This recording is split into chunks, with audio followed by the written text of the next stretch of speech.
right here I like to put I like to pick out a trending sound. So let's see. I don't know what that no.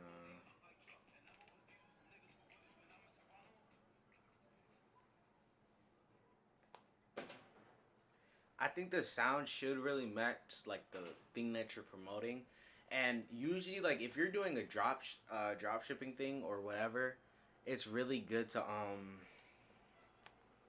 shit, damn. I really hope none of this shit falls. But yeah, if you're running a drop shipping store, it's really good to use like something that's mellow and light and not too much. If you guys honestly want my opinion. But usually it should be like calm